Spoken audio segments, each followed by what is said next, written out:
computer is picking up a strange signal. Here, sir, you better take a look at it.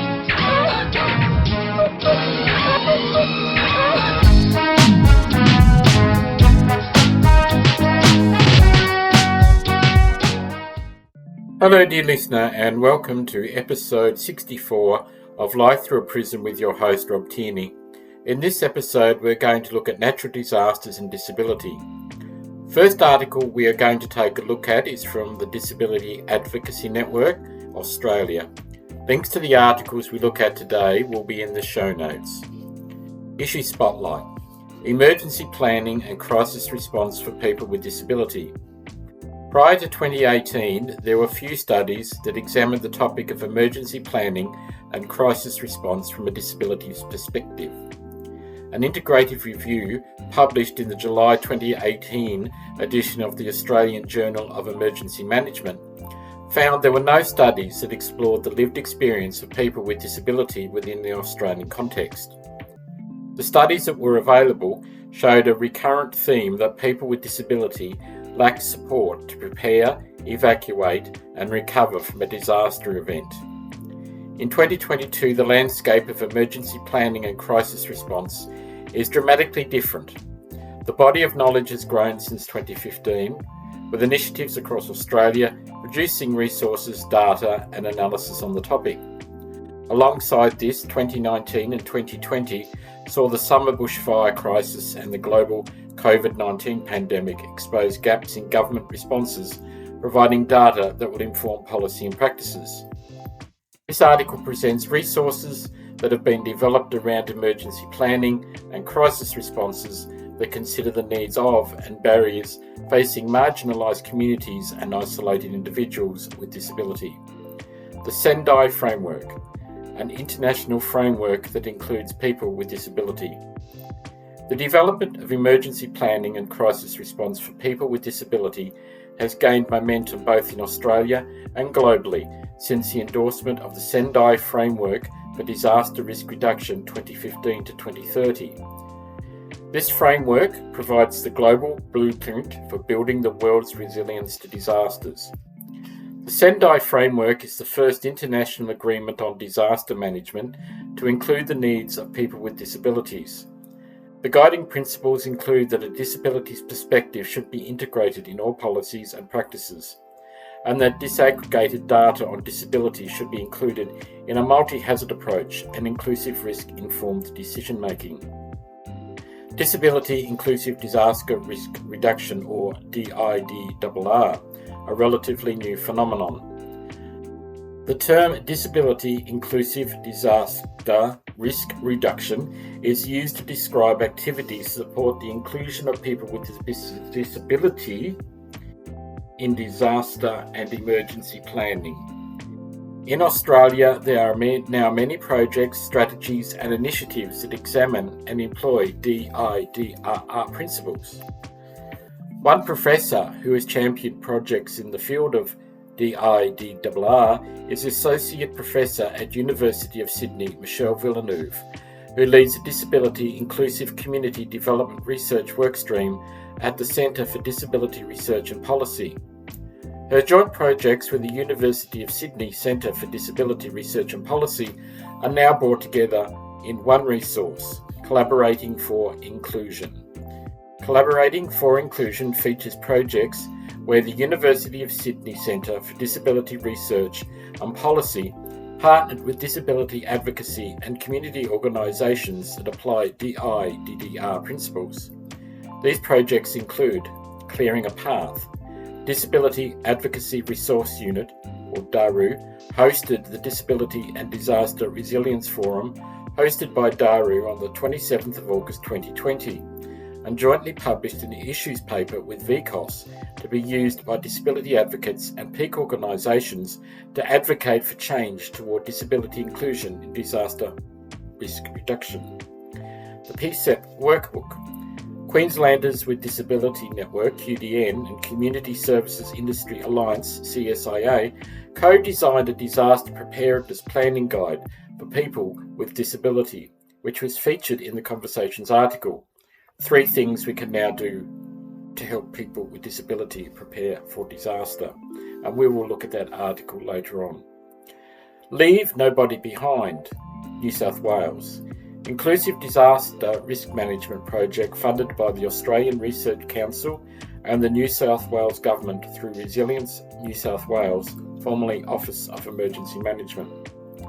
Disability Inclusive Emergency Planning Victoria, or VALID, and Gippsland Disability Advocacy jointly work to pilot strategies for developing a more inclusive emergency planning approach at the local municipal level. Person-centred emergency preparedness for people with disability. A core resource is the Person-centred Emergency Preparedness PCEP Toolkit, which was developed in 2018 through a co-design process together with emergency management, health and community services personnel. The study was covered by the Australian Journal of Emergency Management in October 2019.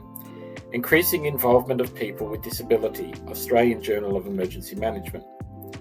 PCEP Toolkit provides a strengths-based process tool for people with disability and their service providers to develop emergency preparedness through self-assessment, targeted actions, and advocacy relevant to the support needs they will have in an emergency. This toolkit has grown to include a host of resources including a workbook, user guides and community-specific initiatives. There is a COVID-19 person-centred emergency preparedness and a current research project focused on people with disability from culturally and linguistically diverse communities conducted in partnership with Settlement Services International, SSI. Australia's emergency planning and crisis response is tested by regional and global emergencies. Australian governments were forced to put the emergency planning and crisis response into practice in 2019 and 2020. Australia was challenged in multiple regions by the summer bushfire crisis, which saw states of emergency declared in New South Wales, ACT and Victoria. With this emergency and the onset of the COVID-19 pandemic, government planning and responses became urgent and vital to the well-being of the community. The Disability Royal Commission published their Emergency Planning and Response Issues paper on April 15, 2020, providing an opportunity for people with disability, parents and family members, academics and organisations to respond. The consultation saw many advocacy organisations highlight the unique issues and barriers to addressing emergency planning and response for people with disability.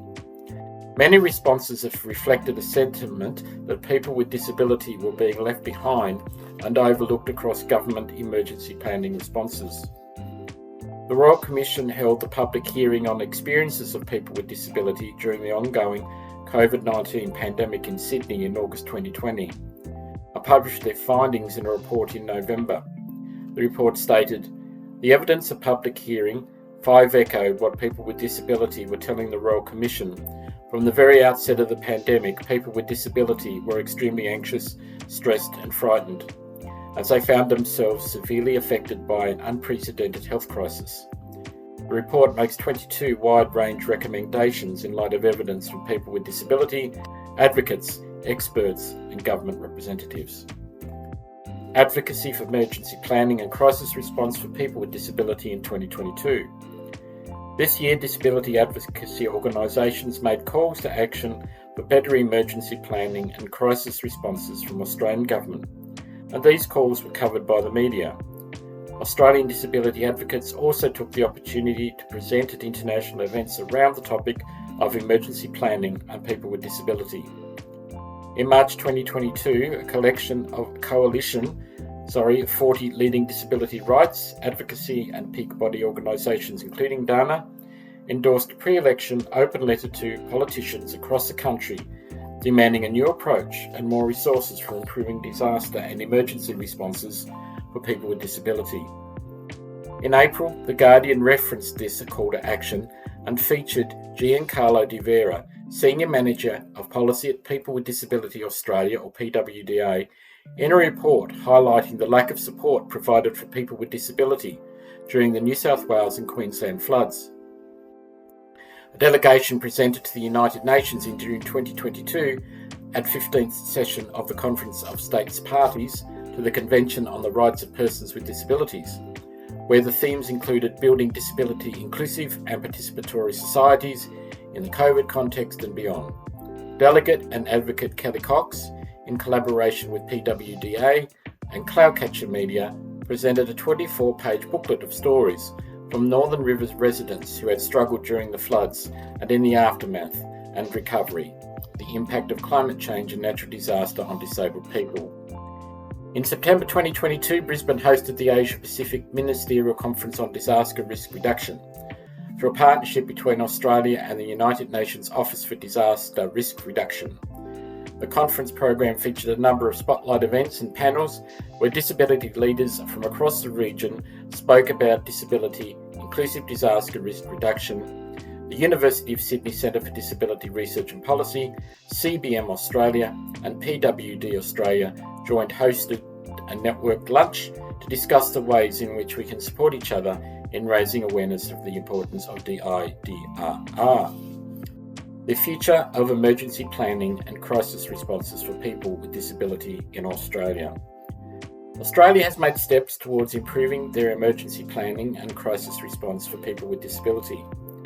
Australia's Disability Strategy 2021 to 2031 established a Target Action Plan, or TAP, for emergency management.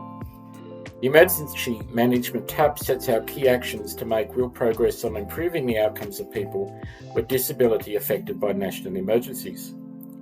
In September 2022, the Australian Government established the National Emergency Management Agency, or NEMA, with the aim of strengthening Australia's preparedness, response and recovery from disasters. NEMA combines the work of the National Recovery and Resilience Agencies and Emergency Management Australia, a single, enduring, end-to-end agency to better respond to emergencies. Regional efforts around these issues are also becoming more common.